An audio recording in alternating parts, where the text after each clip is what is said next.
अस्सलामुअलैकुम viewers and listeners, कुर्ब हक के सफ़र को जारी रखते हुए आगे बढ़ते हैं। बिस्मिल्लाहिर्रहमानिर्रहीम। अक्सर सुनने में आता है कि फालज पुराना है, 7 दिन में असर नहीं हुआ। पहले तो ये बात सुनकर एक ही ख्याल आता है कि अल्लाह पाक ही पैदा करता है और वही आखिरी सांस तक संभालता है, फिर मौत से हमकिनार करता है और क़यामत के रोज़ दोबारा ज़िंदा करेगा। हमारी बीमारी कितनी ही ख़तरनाक हो, पुरानी हो, ज़ाते रब्बानी की शफा के आगे इसकी क्या हैसियत है। लिहाजा अल्लाह पर भरोसा करें और सुनने और हुजूरी के अमल को यकीनी बनाएं। यकसुई इख्तियार करें, ख़यालात की फ़िक्र से आज़ाद हों, मालिक कुल की अज़मत के हुस्न से मुस्कुराएं, आपको वो शफा अता फरमाएगा। ख़ुद ही सोचें और गौर करें हमारे ईमान की हालत को क्या हो गया है। अल्लाह पाक हर लिहाज से अव्वल आखिर, ज़ाहिर व बातिन, अज़ीम व जलील, कादिर मुतलक और मुख्तार कुल है। फिर हमारी बेबसी और मायूसी सिर्फ़ और सिर्फ नफसी घुटन है। हम चाहे कितने ही गुनहगार सही, वो माफ़ करने वाला है। हमारा एहसास ही हमारे लिए निजात की सीढ़ी है और अल्लाह जल्ल शाना का उम्दा और हसीन ख्याल ही हमारी निजात है। लेकिन अगर फिर भी कभी ख्यालात का तसलसल बरकरार रहे तो वो मरीज़ इसे दोबारा मज़ीद 7 दिन के लिए सुन सकता है, लेकिन 21 दिनों से ज़्यादा नहीं। फिर ठीक होने के बाद इस पैगाम को फैलाएं और शुक्र मेहरबानी के इस अमर को अमली तौर पर फैलाकर शुक्रगुजारों में शामिल हों। वो तमाम लोग जो किसी भी जिस्मानी, रूहानी उलझन, जहनी करब या किसी भी नफ्सियाती अमराज में मुब्तला हों, किसी किस्म के काले जादू या जन्नात के शर से निजात चाहते हों, वो सबसे पहले आधा गिलास पानी अपने करीब रख लें। अब आराम से बैठ जाएं और आंखें बंद करने से पहले अपनी सांस को नॉर्मल कर लें। फिर आंखें बंद करें और अल्लाह के रूबरू होने का तसव्वुर बांधें। ख़यालात के उलझाव से निकलकर रब रहमान के आगे पेश हों। अब सूरह रहमान सुने और सिर्फ तलावत को सुने।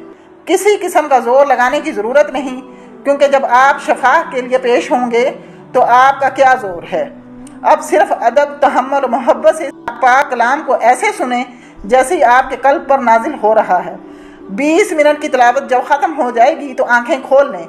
अब वो आधा गिलास पानी अपने हाथ में पकड़ें, आंखें दोबारा बंद कर लें, फिर अल्लाह के रूबरू होने का तसव्वुर बांधें और दिल की धड़कन से 3 बार अल्लाह कहें और बाद में यही पानी बंद आंखों से 3 घूंट या 3 सांसों में पी लें। जान लीजिए जो लोग ज़्यादा बीमार हैं वो दिन में 3 बार, और जिन्हें कोई ख़तरनाक बीमारी नहीं है वो 2 मरतबा, और जो लोग अपने आप को बिल्कुल तंदुरुस्त समझते हैं वो 1 बार 7 रोज़ तक मुसलसल सुने और रहमत खुदाबंदी से मौज करें।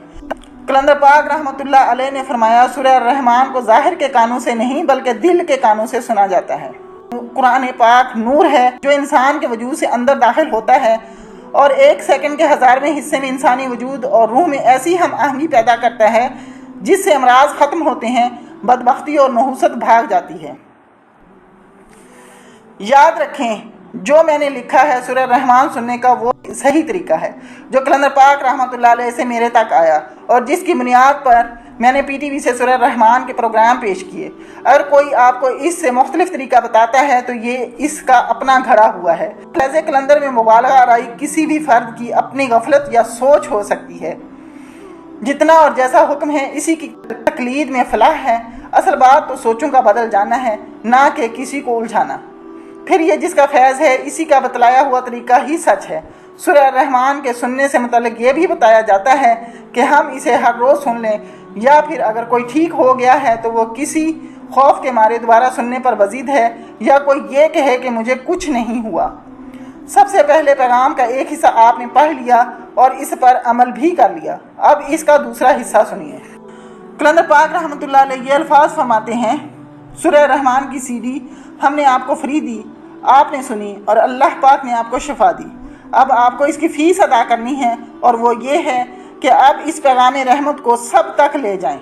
सबसे पहले उन लोगों को दें जिनसे आपको सबसे ज़्यादा नफ़रत है या लड़ाई झगड़ा है। आप इस पैगाम को अपने दीगर भाइयों तक पहुंचाएं, यही सदका जारिया है। एक दिन कलंदर पाक रहमतुल्लाह अलैह ने मुझे फ़ोन किया और फरमाया, सैयद बाबा कल रात क्या सोचते रहे हो। मैंने जवाब दिया कि शुगर के मरीज़ों के मतलब बहुत गौर किया तो मेरे कल में एक आवाज़ आई, अल अलीयुल अज़ीम।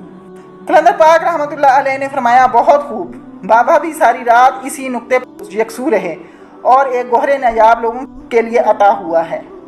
کہ تمام شوگر کے مریض اپنے ناشتے، دوپہر اور رات کے کھانے کے وقت پہلے 3 نوالے ایسے کھائیں، نوالا بنائیں، آنکھیں بند کر لیں، دل میں ایک بار اللہ کہیں، پھر آنکھیں بند رکھتے ہوئے اسے کھا لیں، چبائیں اور نگلنے کے بعد آنکھیں کھول لیں، پھر دوسرا نوالا لیں، پھر آنکھیں بند کر لیں اور ایک بار دل میں اللہ کہیں، کھا لیں اور نگلنے کے بعد آنکھیں کھول دیں، پھر تیسرا نوالا، اور یہی طریقہ دہرائیں۔ یہ یاد رکھیں اس دوران وہ خود کو اللہ کے روبرو تصور کریں۔ کیا حسین نسخہ رحمت ہے۔ آپ رحمۃ اللہ علیہ نے فرمایا، سید بابا اس طریقے کو اور جو آپ کے قلب میں روشن ہوا ہے دونوں کو ویب سائٹ پر چڑھا دیں۔ کلندر پاک رحمۃ اللہ علیہ کے اس طریقے کو میں نے مختلف لوگوں پر آزمایا، شوگر بالکل نارمل ہو گئی۔ یہ طریقہ 7 دن تک کریں اور شوگر لیول کو چیک ضرور کریں۔ جب شوگر نارمل ہو جائے تو پھر اس عمل کو روک دیں۔ اس کے علاوہ کلندر پاک رحمۃ اللہ علیہ نے تھیلیسیمیا کے علاج پر بہت کام کیا اور ہم ایسے بہت سے لوگوں سے ملے اور ان کے بچوں کو اللہ پاک نے شفا دی۔ اس علاج کے لیے آپ بالمشافہ ملیں اور میں خود چل کر آپ کے ساتھ جاؤں گا۔ میرے ایک پیار کرنے والے وقاص صاحب جو پولٹری بزنس کرتے ہیں، ایک دن ان کے ہمراہ ایک ڈاکٹر آصف بھی تشریف لائے۔ وقاص صاحب نے یہ تعارف کروایا کہ مرغیوں کے علاج و معالجے کے لیے ڈاکٹر صاحب ہمارے پاس آتے ہیں اور دوائیاں بتاتے ہیں۔ ایک دن انہوں نے میرے دفتر میں کلندر پاک رحمۃ اللہ علیہ اور آپ کی تصویر دیکھی تو مجھ سے دریافت کیا کہ یہ کون ہیں۔ اس پر میں نے ان کو دعا کروائی اور سورہ رحمان دی جو انہوں نے 7 دن سن لی ہے اور اب اسے پھیلا رہے ہیں۔ میں نے ڈاکٹر صاحب سے پوچھا تو وہ بولے، میری والدہ بہت بیمار تھیں اور میں بے چین رہتا تھا، ہر وقت دنیا کی فکر اور خواہشات نے گھیر رکھا تھا۔ جب میں نے سورہ رحمان سنی تو بہت سکون آ گیا، بلکہ یہ کہنا چاہیے اچانک ایسا ٹھہراؤ آ گیا جس نے مجھے حیران کر دیا۔ میں نے سورہ رحمان اپنی والدہ صاحبہ کو سنوائی اور وہ ایسے تندرست ہو گئیں کہ میرے سے بھی زیادہ چاق و چوپن ہیں۔ میں نے اپنی والدہ کو بتایا کہ آپ نے بھی اس پیغام رحمت کو پھیلانا ہے۔ اس سلسلے میں میرے چچا کی فیملی سے ہمارے تعلقات گو کے منقطع ہیں، تاہم ان کا بیٹا جو جوان ہے ایک دن دفتر سے آیا اور بستر پر گر گیا، پھر ہر قسم کے علاج کے باوجود آج تک بستر پر ہی ہے اور اٹھنے سے قاصر ہے۔ کیوں نہ ان کو پیغام دیا جائے۔ ڈاکٹر صاحب نے مزید بتایا کہ وہ گئے اور سب سے معافی مانگنے کے بعد سورہ الرحمن کا پیغام دیا۔ وہ جوان لڑکا اپنے رب رحمان کی رحمت سے بالکل ٹھیک ہو گیا اور اپنے قدموں سے چلتا ہے اور نوکری دوبارہ شروع کر دی ہے۔